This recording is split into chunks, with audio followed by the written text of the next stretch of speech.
I'm streaming today Harmony of Dissonance, a Castlevania release for the Game Boy Advance system. It's very reminiscent of Symphony of the Night if you've never played it. Pretty cool little game, but it's hard to play without thinking back to that other title. So I'm actually playing this emulated, so if you notice any sprite flicker or things like that weren't native to the Game Boy Advance, bear with me. So I'm actually doing a review on this game coming up pretty soon, and I've almost made it through both castles completely. You can kind of see the map for all three of the two individual castles and then the converged castle. So I don't have a whole lot of exploration left to go, and I'm pretty sure that in the middle of the screen where that big square is where the last battle takes place. I'm trying to get the good ending. But the battle system in this does remind me a lot of Symphony of the Night, so we're going to kind of go through and see if I can do a little bit more exploration and see if I can play this game and be super awesome at it. Let's see.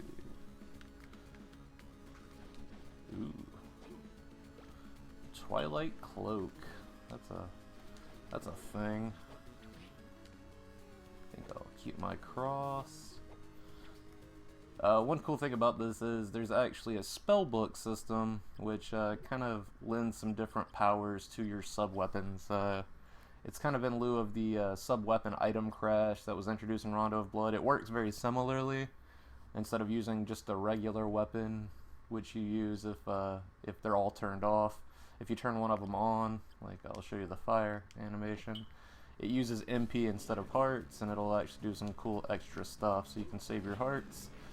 And when you run out of MP, you can just switch back to heart usage and just go back to normal sub-weapon items. It's pretty nifty little addition. But like I said, this game is spookily reminiscent of Symphony of the Night.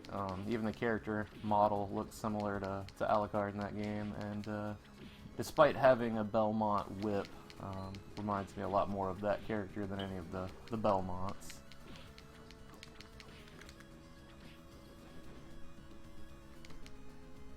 Floating barrels.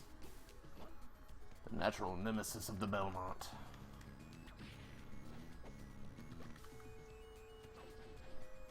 Let's see.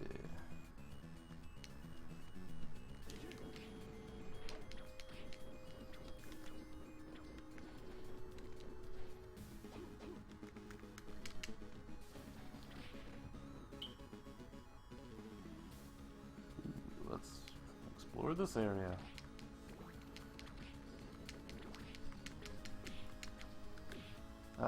Hunchbacks. What a bunch of jerks.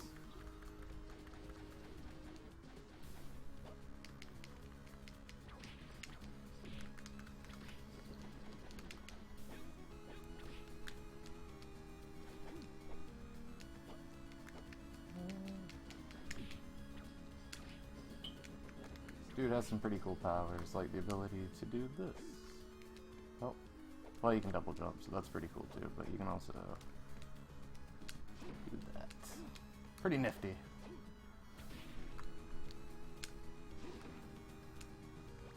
And of course the back dash is back, kind of like Alucard could do, but he can also do this forward dash. It's pretty nifty. It makes it getting around a little bit zippier.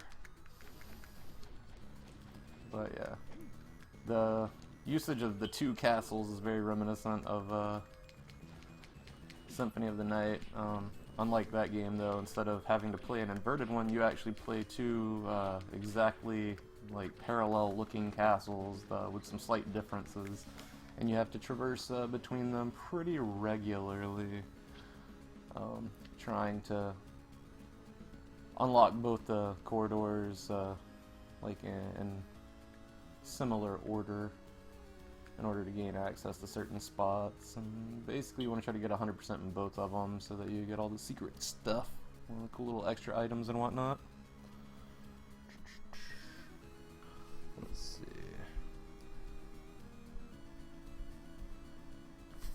Pretty nifty little game there. This guy's like a mimic. He kind of mimics whatever you do, I different than the other ones. He's about to blow up. And he crapped out an item. That's nifty.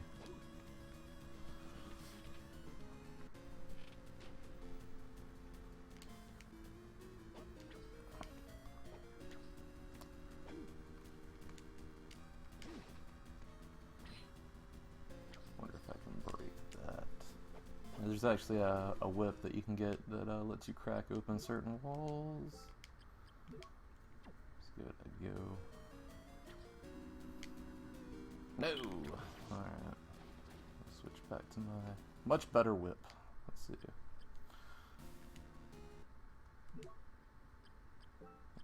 Platinum tip. And it looks like...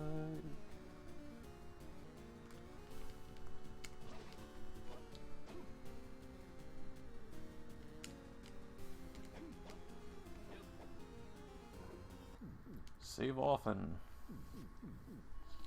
Mostly because you never know when you're gonna unexpectedly die.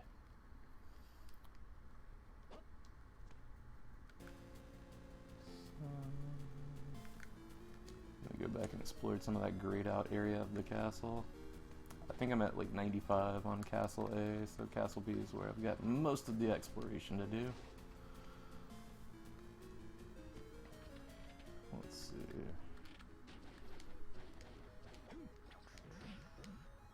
Kill this giant explosive Kirby. Get my boomerang cross. My boomerang cross is my favorite of all these sub-weapons in the entire franchise. From the first game through Rondo and all the incarnations in between, it's always my go-to. Can't have a Castlevania without a cross that comes back to you. Pretty handy shit.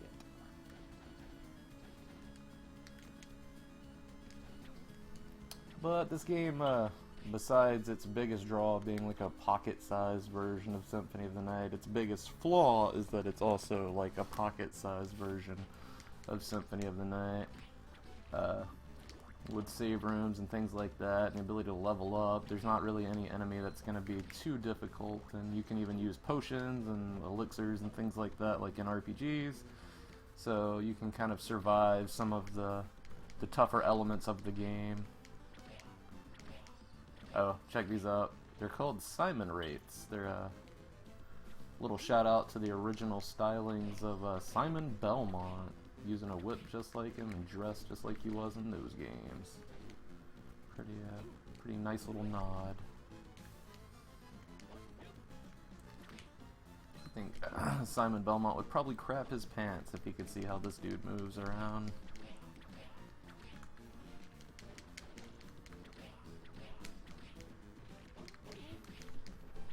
You bird.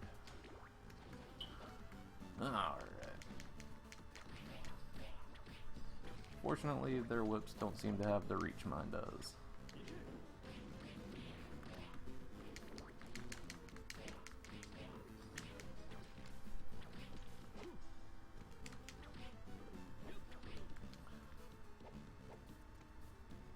Let's see. Where am I at?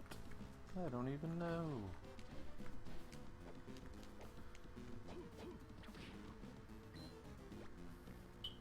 Oh yeah, there's a part of the game where you're supposed to collect all the little hidden items and stuff and put them in this room you found. You're basically decorating it, so that's kind of a weird addition, but it's neat. It helps you get the best ending, which only, I think, differs in very, very slight ways from the second best ending, in that the character you're trying to rescue, the girl Lydia, or Liddy, I think she hugs you, or like kind of snuggles up to you, so it's kind of a whatever, but you know, whatever. Another item for the room.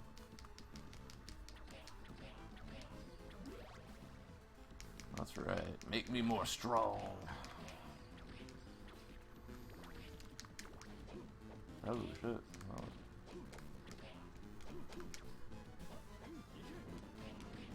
Oh. Suck it, Simon Ghost.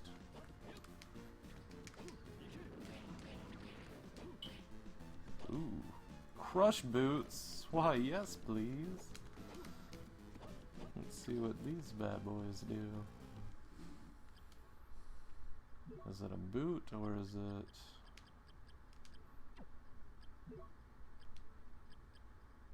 Crush boots? What?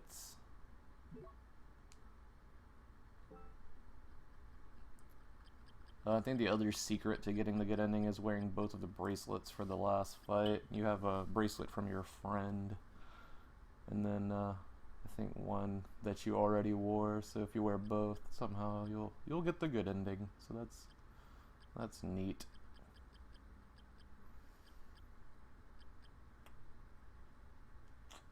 So yeah, oh, yeah. All right, cool. Let's see what.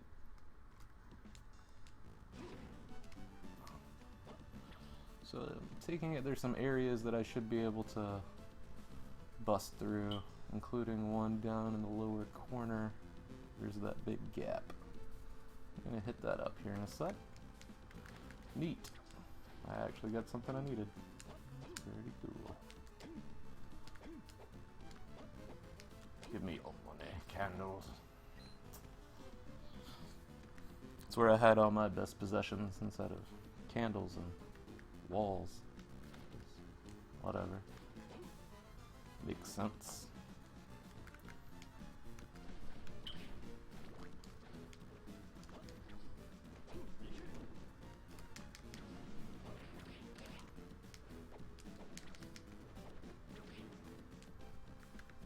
Beat the feathers out of that one.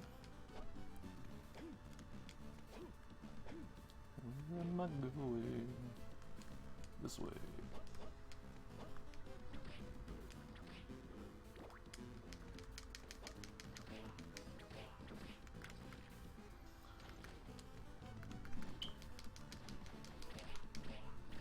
Suck it.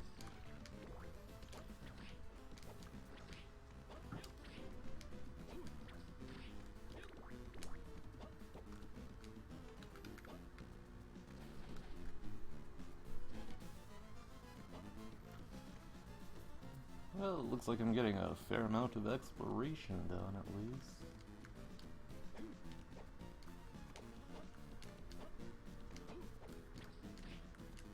What is that?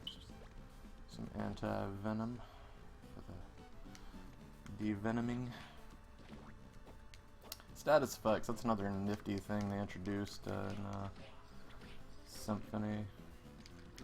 Definitely another RPG element. Like you can get poisoned and whatnot. Let's see. Oh, so that's where that leads. This guy.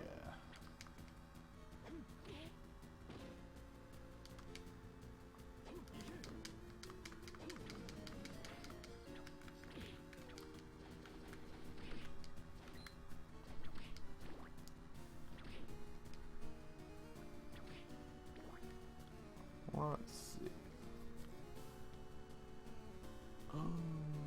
Yeah, I don't think I'm ready for the last battle yet. I think I'm gonna do a little bit more of that exploration.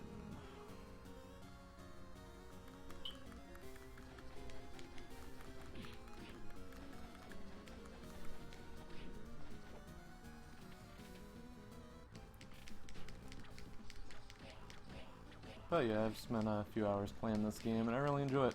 It's definitely Symphony of the Night 2.0. More so, I think, than any of the other Game Boy Advance games that I've played. But that doesn't make it a bad thing. Just kind of a repeat. But I do like the summon thing that it adds, and some of the boss fights are pretty awesome.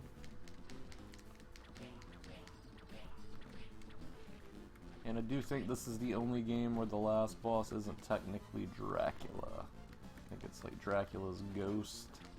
So it's the only Belmont game where you don't fight Dracula himself. So whether that's good or bad, I don't really know, but it's a thing.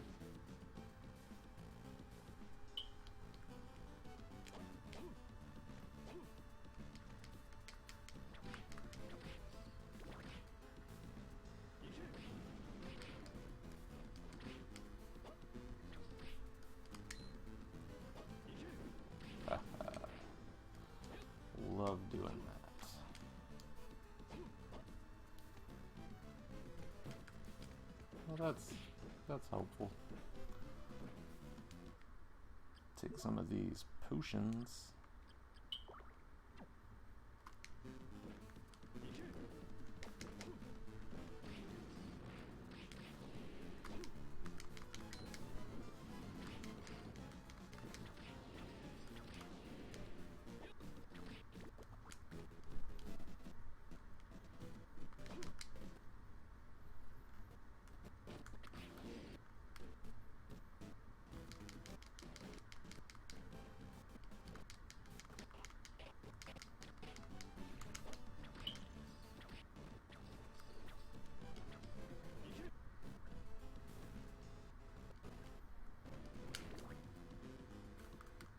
Meat.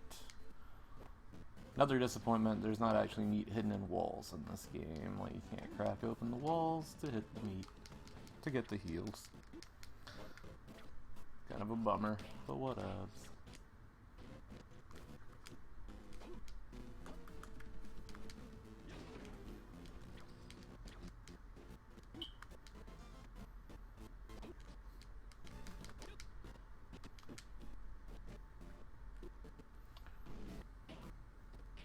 I feel like I have successfully explored this place pretty good. What's up here?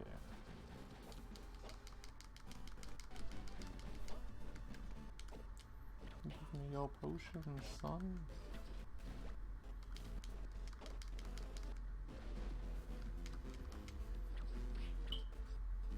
What? Whole turkey.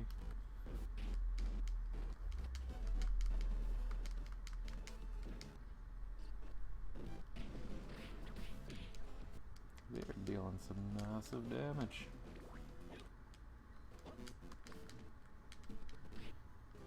Right.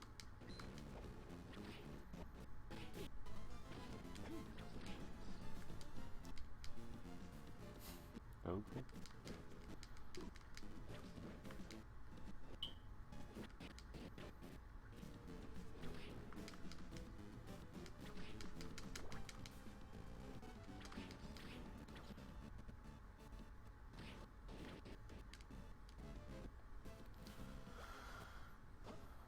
I guess I can backtrack. Backtracking, it's what you do in this game. Like, a lot. Like, a lot.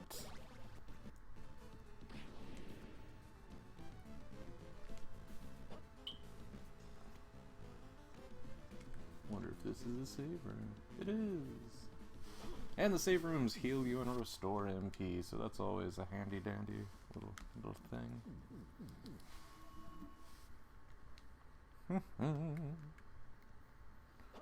Let's see.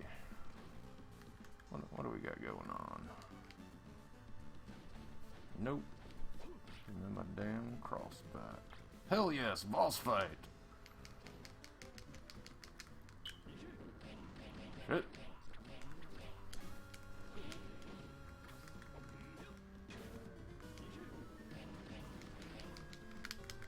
Shit.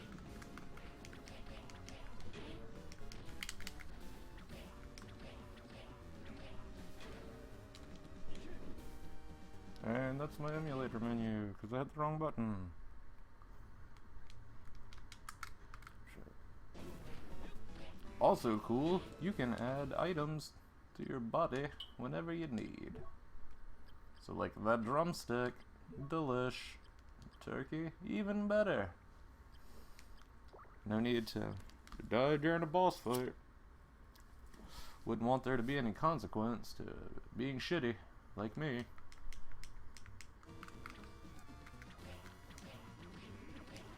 So it's probably the least challenging of all the Castlevanias I've played. But let's go ahead and kick that spell book off so I can use some heart power.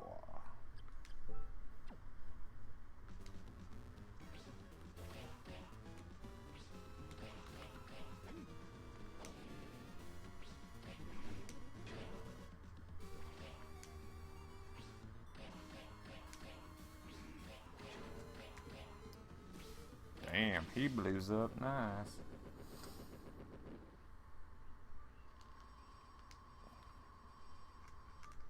Victory for Dave.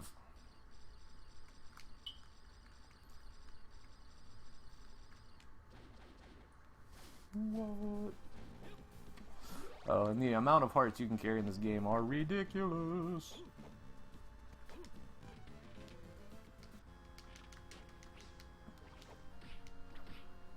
And the enemies are weird.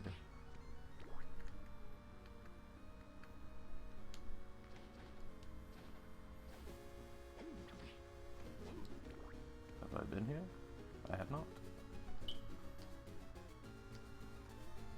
No. We will not be having any of that.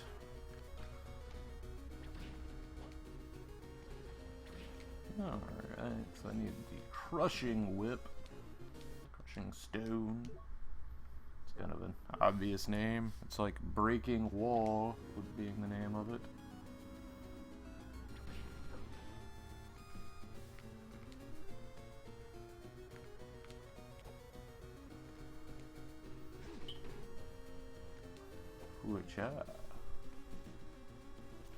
And these are the giant portals that let you warp between worlds. Between worlds. And it looks like this. It's kind of like the teleporters from, there again, Symphony of the Night. So I'm going to use this as an opportunity to go. Ah, can't get up there.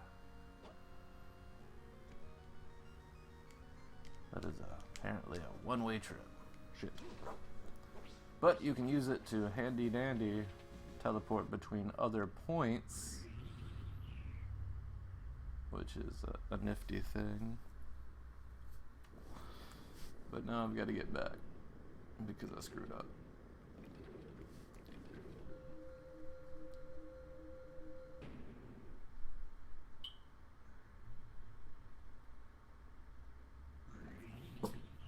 Getting closer. The barking you're hearing is the dog of Dave.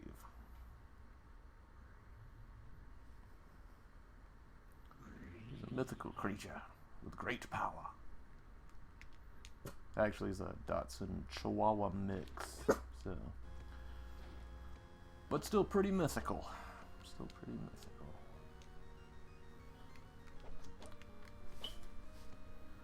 Apparently there is a car nearby. That's his ability. He's got plus 12 intelligence and can sense cars from a distance of many feet.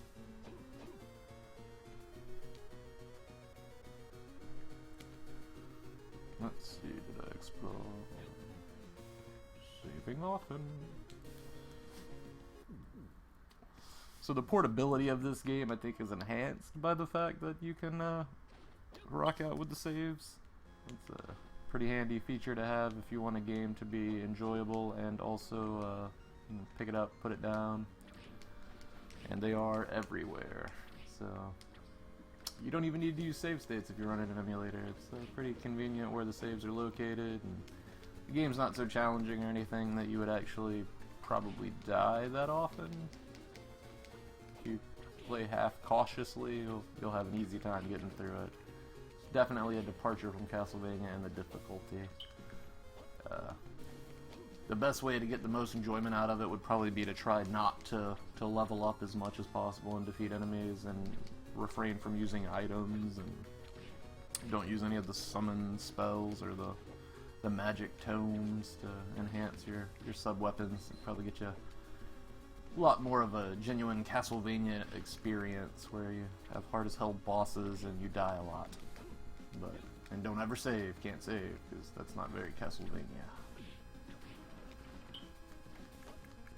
But overall, it's a pretty badass game, and if you have a few minutes to kill and you got a Game Boy Advance or, I don't know, emulator on PSP or the Wii Virtual Console, it's pretty badass.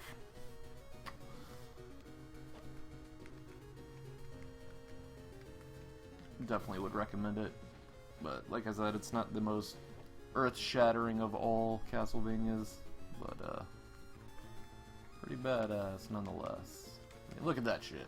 You got like fucking birds, human bodies launching fiery birds at you because they're jackasses. And they explode with more birds. Hell yes, courtyard.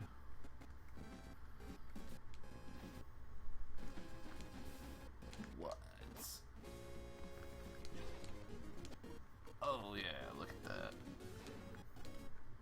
There better be something wicked awesome up here.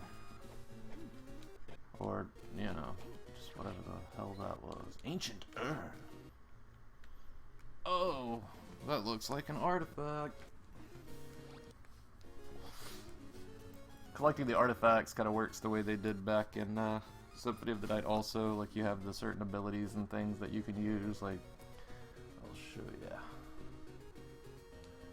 But some of the relics are borrowed from Simon's quest, like gathering the body parts of Simon, or Dracula.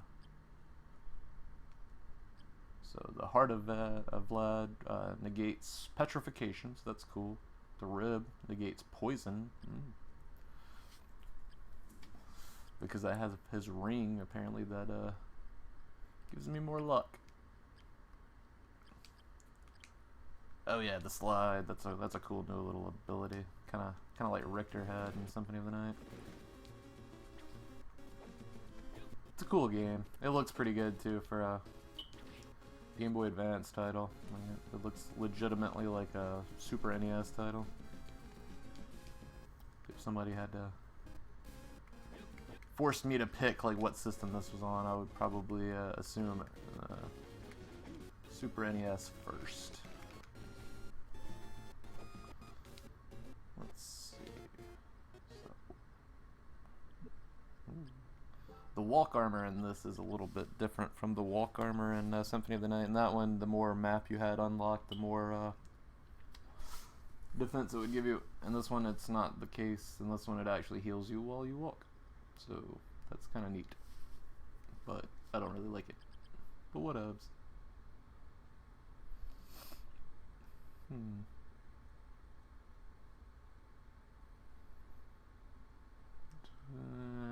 good. Maybe.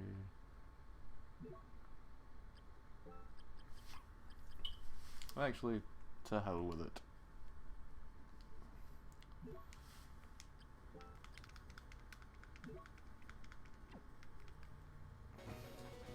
Let's see, now that I've got that out of the way.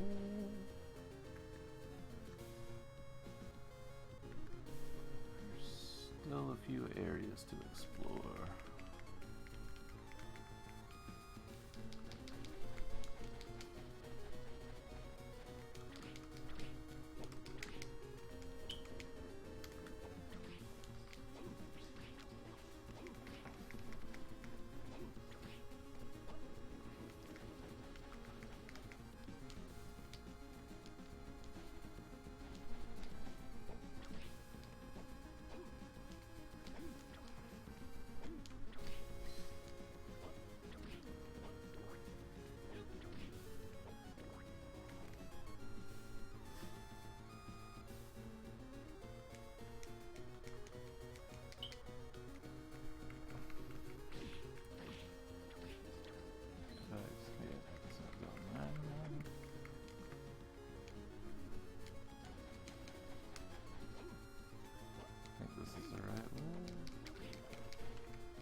Huzzah! Nope. Shit.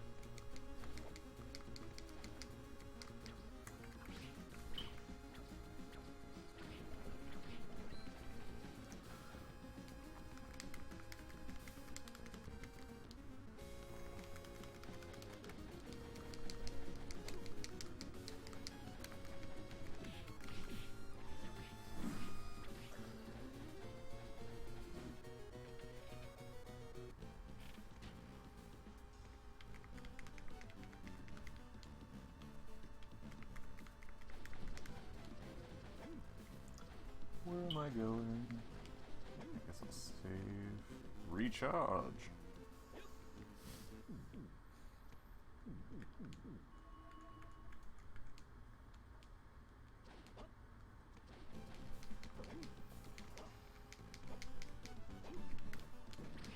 Man, these guys deal some damage. Let's see.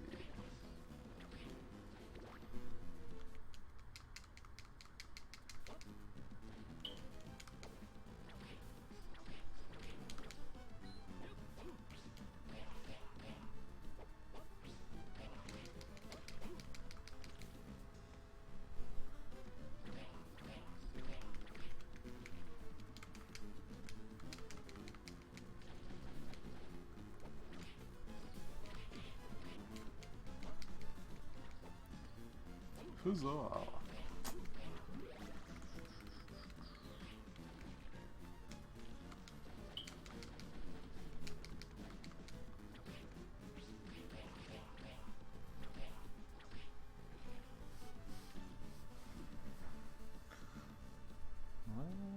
just a little bit more.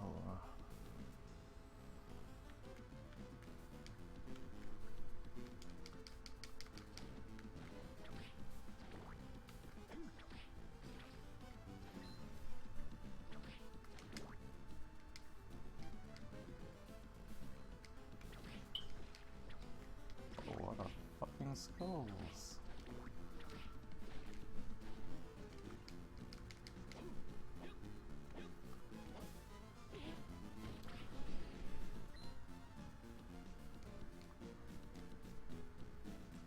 I suppose I should probably use some sort of healing for the healing.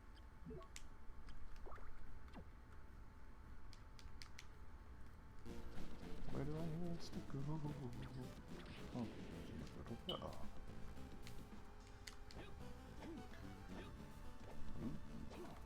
Unexplode.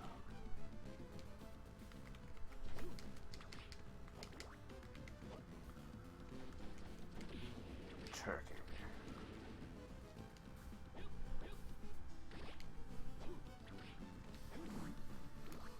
Well, that was convenient and useful. And 94.3. Let's see. There's a couple of areas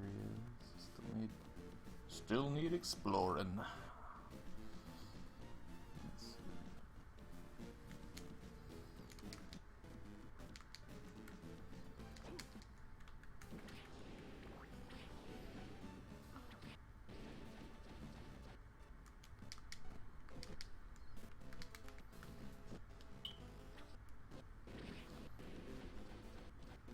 Let's see. I suppose.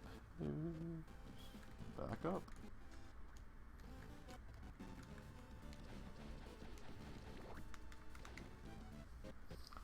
Oh.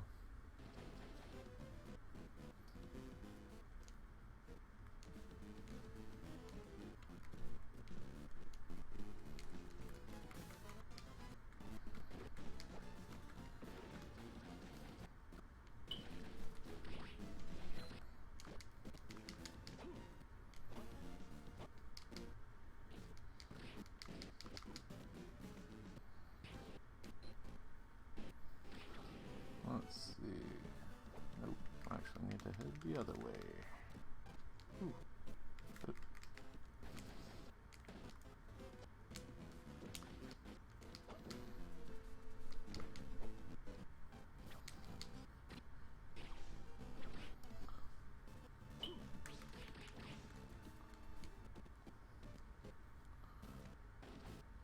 So much.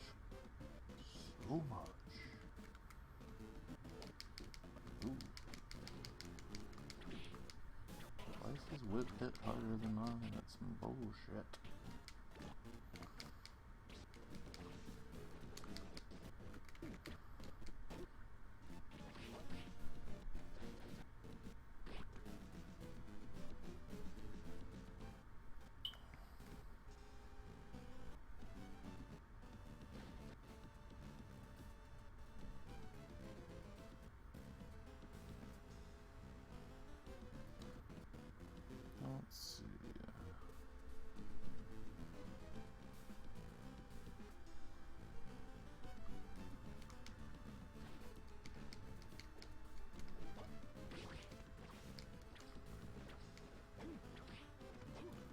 I apologize in advance if there is any lag in this, because I am trying out the open broadcast software crap, and it's kind of hit or miss. It's kind of hit or miss.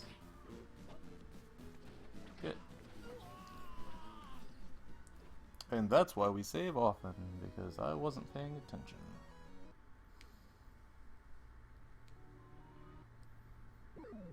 So, shit.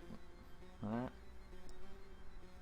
Well, stay tuned for the reviewing of this awesome game. It's pretty badass, despite some of its flaws and its obvious dependence on being a clone of Symphony of the Night. Harmony of Dissonance, an alright Castlevania game. Alright, thanks for watching, guys. This has been Dave the Knight for the Retro Arcanum.